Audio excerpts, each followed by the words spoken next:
Praise the Lord. நாள் 69 தியான பகுதி என்னாகமும் 21ஆம் அதிகாரம் மற்றும் 22ஆம் அதிகாரம். 21ஆம் அதிகாரத்தை வாசிப்போமானால் அதில் இஸ்ரவேல் ஜனங்கள் வேவு பார்த்து தங்கள் தேசத்திற்குள் வருகிறார்கள் என்ற செய்தியை கானானியனாகிய ஆராத் என்னும் ராஜா கேள்விப்பட்ட போது இஸ்ரவேலுக்கு விரோதமாய் யுத்தம் பண்ணி அவர்களில் சிலரை சிறைப்பிடித்துக் கொண்டு போனான். அப்பொழுது இஸ்ரவேல் ஜனங்கள் கர்த்தரை நோக்கி, தேவரீர் இந்த ஜனங்களை எங்கள் கையில் ஒப்பு கொடுத்தால் அவருடைய பட்டணங்களை சங்காரம் பண்ணுவோம் என்று ஜெபம் பண்ணினார்கள். அப்பொழுது கர்த்தர் இஸ்ரவேல் ஜனங்களின் சத்தத்திற்கு செவி கொடுத்து கானானியர்களை அவர்கள் கையில் ஒப்பு கொடுத்தார். இஸ்ரவேல் ஜனங்கள் கர்த்தரை விட்டு விலகினவர்கள் தான், கர்த்தருக்கு விரோதமாய் முறுமுறுத்தவர்கள் தான். ஆனால் தங்கள் ஆபத்து நாட்களில் அவர்கள் ஜெபித்த பொழுது கர்த்தர் அவர்கள் உதவி செய்தார். எனவே நாமும் கூட எல்லா சூழ்நிலைகளிலும் கர்த்தரை நோக்கி கூப்பிடுகிறவர்களாய் காணப்பட வேண்டும். காரணம், அவர் ஒருவரே நம்மை ரட்சிக்கிறவர். மேலும் இஸ்ரவேல் ஜனங்கள் ஏதோம் தேசத்தை சுற்றி ஓர் என்னும் மலையில் வந்து ஓர் என்னும் மலையை விட்டு சிவந்த சமுத்திர வழியாய் பிரயாணம் பண்ணினார்கள். வழி நிமித்தம் ஜனங்கள் மனமடிவடைந்தார்கள். அதாவது இந்த ஜனங்கள் தங்களுடைய பிரயாணத்தை நிமித்தமாக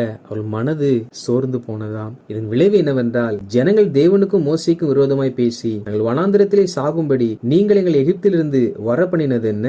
இங்கே அப்பமும் இல்லை, தண்ணீரும் இல்லை. இந்த அற்பமான உணவு எங்கள் மனதுக்கு வெறுப்பா இருக்கிறது என்பதாக சொன்னார்கள். அதாவது மனிதனுடைய வாழ்க்கையில் சோர்வு வந்துவிட்டால் அவைகளுக்கு பிற்பாடு அவன் முறுமுறுக்க ஆரம்பித்து விடுவான். ஜனங்கள் இப்பொழுதுதான் கர்த்தரை கூப்பிட்டு ஜெயத்தை பெற்றுக் கொண்டார்கள். ஆனாலும் அவர்களுக்குள் சோர்வு வரும் பொழுது எங்கள் எகிப்திலிருந்து வர பண்ணினது என்ன என்பதாக புலம்ப ஆரம்பித்தார்கள். அப்படி சோர்வடைந்தது நிமித்தமாக அப்பம் இல்லை, தண்ணீர் இல்லை என்பதாக சொல்லுகிறார். இதில் அப்பமும் தண்ணீரும் எதை காண்பிக்கிறது என்றால் மாம்சத்தினுடைய ஆசைகளையும் இச்சைகளையும் காண்பிக்கிறது. எகிப்து என்பது பழைய வாழ்க்கையை காண்பிக்கிறது. ஒரு மனிதன் தன் வாழ்க்கையில் சோர்வடைந்தவனாய் இருப்பான் என்றால் அவனுக்கு பழைய வாழ்க்கை இனிதாய் தோன்றும். அவனுக்கு மாம்சீக வாழ்க்கையின்படி வாழாவிட்டால் மகிழ்ச்சியா இருக்க மாட்டான். மேலும் தேவன் கொடுத்த மன்னாவை இவர்கள் அற்பமான உணவு என்பதாக சொல்லுகிறார்கள். ஒரு மனிதனுடைய இருதயத்தில் சோர்வு காணப்படும் என்றால் மன்னா அவனுடைய பார்வையில் அற்பமான உணவாய் எண்ணப்படும். அப்பொழுது கர்த்தர் அவர்களுக்குள் கொள்ளிவாய் சர்ப்பங்களை அனுப்பினார். அவைகள் கடித்ததினால் அநேக ஜனங்கள் செத்தார்கள். இந்த அநேக நேரத்தில் தேவனாய் கர்த்தர் தாமே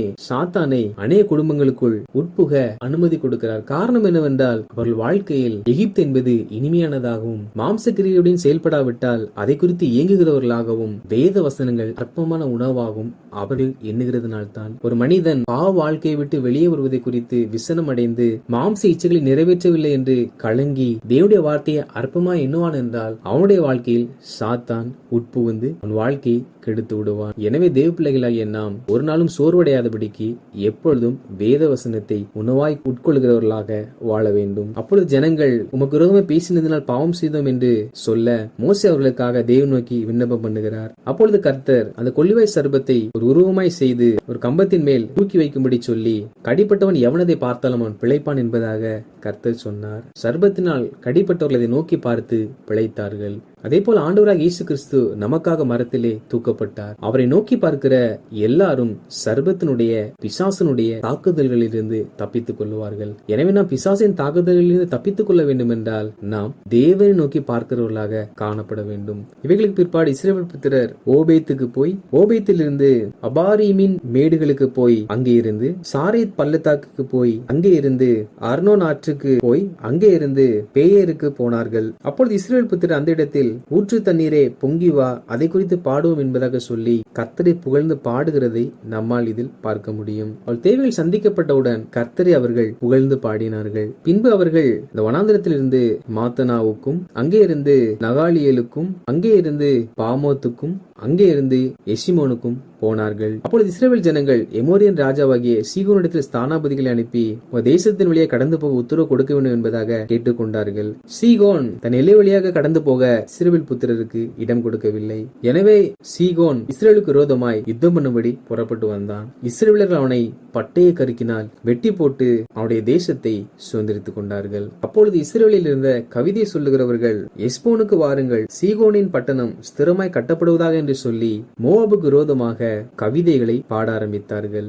அற்புதம் நடைபெற்ற பொழுதும் தங்கள் யுத்தத்தில் ஜெயித்த போதும் இஸ்ரவேல் ஜனங்கள் கர்த்தரை புகழ்ந்து பாடினார்கள். நாமும் கூட நம்முடைய வாழ்க்கையில் ஒவ்வொரு காரியத்தில் ஜெயிக்கும் பொழுதும் கர்த்தரை கர்த்தரை நோக்கி பார்க்கிறவர்களாக காணப்பட வேண்டும். இவைகளுக்கு பின்பு இஸ்ரவேல் ஜனங்கள் பாசானுக்கு போகிற வழியாய் திரும்பினார்கள். அப்பொழுது பாசாகின் ராஜாவாகிய ஓக் என்பவன் தன் ஜனங்களோடு கூட இவர்களுக்கு எதிராக யுத்தம் பண்ணும்படி வருகிறான். அப்பொழுது கர்த்தர் மோசையை நோக்கி, அவனுக்கு பயப்பட வேண்டாம், அவன் எல்லையை உங்களுக்கு ஒப்புக் கொடுப்பேன், சீகோனுக்கு செய்தது போல இவனுக்கும் நீங்கள் செய்வீர்கள் என்பதாக சொல்ல, இவர்கள் கர்த்தருடைய வார்த்தை விசுவாசித்து யுத்தம் செய்து ஓக்கையும் ஜெயித்து அவருடைய தேசத்தை சுதந்திரித்துக் கொண்டார்கள். 22ஆம் அதிகாரத்தை நாம் வாசிப்போமானால் அதில் இதற்கு முன்பாக இஸ்ரவேல் புத்திரர் பிரயாணப்பட்டு மோவாபின் சமனான எல்லையில் வந்து பாளையம் இறங்கினார்கள். அப்பொழுது இஸ்ரவேல் புத்திரர் எமோரியருக்கு செய்த எல்லாவற்றையும் சிப்போரின் குமாரனாகிய பாலாக் என்பவன் கண்டான். அப்பொழுது அவன் பேயரின் குமாரனாகிய பீலேயாம் என்னும் ஒரு தீர்க்கதரிசி இடத்தில் தன் ஸ்தானாபதிகளை அனுப்பி, எகிப்தின் கூட்டம் வந்திருக்கிறது, அவர்கள் என்னிலும் பலவான்கள், நீர் வந்து அவர்களை சபிக்க வேண்டும், அப்பொழுது நான் அவர்களை ஜெயிப்பேன் என்பதாக சொல்லுகிறான். இந்த பிலேயாம் என்பவன் தேவனோடு ஐக்கியத்தில் இருந்த ஒரு மனிதன். பிலேயாமை குறித்து இந்த அதிகாரத்திலும் நாளை நாம் பார்க்க அதிகாரங்களிலும் அவனுடைய அனுபவங்களை நம்மால் பார்க்க முடியும். அப்பொழுது ஸ்தானாபதிகள் பாலாக் சொன்ன எல்லா வார்த்தைகளையும் பிலேயாமுக்கு தெரிவித்தார்கள். அப்பொழுது பிலேயாம், கர்த்தர் எனக்கு சொல்லுகிறபடியே உங்களுக்கு உத்தரவு கொடுப்பேன் என்பதாக சொல்லி அவர்களை அந்த நாள் தன்னோடு கூட தங்கும்படி சொன்னார். தேவன் பிலேயாமிடத்தில் வந்து, உன்னிடத்தில் இருக்கிற இந்த மனிதர் யார் என்பதாக கேட்கிறார். பிலேயாம் தேவனை நோக்கி, பாலாக் என்னும் மோவாபின் ராஜா அவர்களிடத்தில் அனுப்பி சில ஜனங்களை சபிக்க வேண்டும் என்பதாக சொன்னான் என்பதாக சொல்லுகிறான். அப்பொழுது தேவன், நீ அவரோடு போக வேண்டாம், ஜனங்களை சபிக்கவும் வேண்டாம், அவர்கள் ஆசீர்வதிக்கப்பட்டவர் என்பதாக சொல்லுகிறார். அநேகர் பிலேயாம் குறி சொல்லுகிறவன் என்பதாக சொல்லுவார்கள். நாளை இங்கே பிலேயாமோடு கூட தேவன் பேசுகிறார். அவன் ஒரு தீய மனிதன் அல்ல, தேவனோடு பேசுகிற ஐக்கியத்தில் உள்ள ஒரு நல்ல மனிதன். எனவே பிலேயாம் காலமே எழுந்து பாலாக்கின் ஸ்தானாபதிகளுக்கு, உங்கள் தேசத்திற்கு போய்விடுங்கள், நான் உங்களோடு கூட வருகிறதற்கு கர்த்தர் எனக்கு உத்தரவு கொடுக்க மாட்டோம் என்கிறார் என்பதாக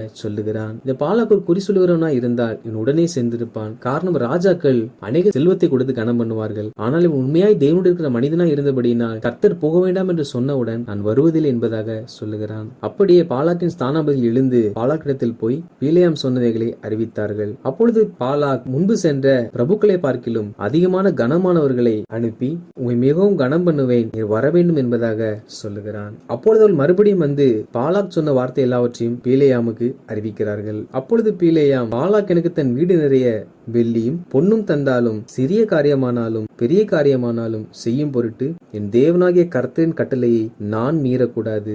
ஆகிலும் இனிமேல் எனக்கு என்ன சொல்லுவார் என்பதை நான் அறியும்படிக்கு நீங்களும் இங்கே தங்கி இருங்கள் என்பதாக சொன்னார். இங்கேயும் பிலேயாம் ஒரு குறிகாரன் அல்ல என்பது தெரிய வருகிறது. சிறிய காரியமானாலும் பெரிய காரியமானாலும் கர்த்தர் செய்யும்படி சொல்லுகிறவைகளை மீறக்கூடாது என்பதாக பிலேயாம் சொல்லுகிறார். காரணம், அவன் தேவனோடு இணைந்து நடந்த ஒரு மனிதன். நாம் கூட சிறிய காரியமானாலும் பெரிய காரியமானாலும் தேவன் செய்யும்படிக்கு சொன்ன எவைகளையும் நாம் மீறாதபடிக்கு நம்மை காத்துக்கொள்ள வேண்டும். இரவிலே தேவன் பிலேயாமிடத்தில் வந்து, அந்த மனுஷனை கூப்பிட வந்திருந்தால் நீ எழுந்து அவர்களோடு கூட போ, ஆனாலும் நான் உனக்கு சொல்லும் வார்த்தையின்படி மாத்திரம் நீ செய்ய வேண்டும் என்பதாக சொன்னார். எனவே பிலேயாம் காலமே எழுந்து பிரபுக்களோடு கூட போனான். அவன் போகிறதினால் தேவனுக்கு கோபம் உண்டது. கர்த்தருடைய தூதனானவர் வழியிலே அவனுக்கு எதிராளியாக நின்றார். பிலேயாம் விசாரிக்கும் பொழுது கர்த்தர் தான் செல்லும்படி சொல்லுகிறார். ஆனால் பிலேயாம் செல்லும் பொழுது கர்த்தருக்கு கோபம் உண்டு.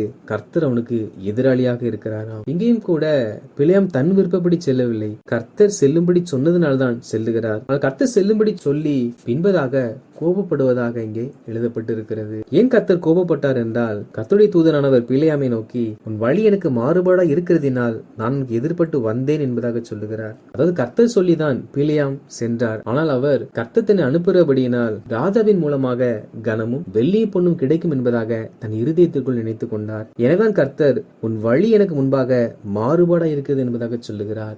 தேவ பிள்ளைகளாகிய நாம் செய்கிற காரியங்கள் தேவனுடைய இருதயத்திற்கு ஏற்றவைகளாக சரியானவை நாம் செய்ய வேண்டும். செய்கிறோம், அதை நாம் தேவன் சொல்லுகிற வண்ணமாக, தேவன் விரும்புகிற வண்ணமாக தான் செய்ய வேண்டும். கர்த்தர் போகும்படி சொன்னார். ஆனால் பிலேயாமோ அங்கே சென்றால் தனக்கு கனமும் ஐஸ்வரும் கிடைக்கும் என்று சொல்லி அதன் மேல் தன் இருதயத்தை திருப்பினபடினால் தான் கர்த்தர் கோபப்பட்டு எதிராக வந்தார். அப்பொழுது பிலேயாம் தன் தப்பை உணர்ந்து கொண்டு நான் திரும்பி போய்விடுகிறேன் என்பதாக சொல்ல, ஆண்டவர் கர்த்தர் அந்த மனிதனோடு கூட போ என்பதாக சொல்லி மறுபடியும் அனுப்பி வைக்கிறார். இதற்கு பிற்பாடு பாலாக் பிலேயாமை சந்திக்கிறார். அப்பொழுதும் பிலேயாம் தேவனின் வாயிலே அளிக்கும் வார்த்தையை சொல்லுவேன் என்பதாக சொல்லுகிறார். வாசித்த இந்த அதிகாரியின்படி கர்த்தர் ஜனங்களாகிய நாம் எல்லா இக்கட்டுகளிலும் கர்த்தரை நோக்கி பார்த்து ஒரு நாளும் மனமடிவடைந்து பழைய வாழ்க்கையையும் தேவனுடைய வார்த்தை அற்பமாயும் எண்ணாமல், யாருக்கும் விரோதமாய் பேசாமல், கர்த்தரை நோக்கி பார்த்து, அற்புதங்களும் வாழ்க்கையில் வெற்றிகளையும் நாம் காணும் பொழுது ஆண்டவரை துதித்து பாடி, கர்த்தர் சொன்ன காரியங்களை கர்த்தர் சொன்ன பிரகாரமே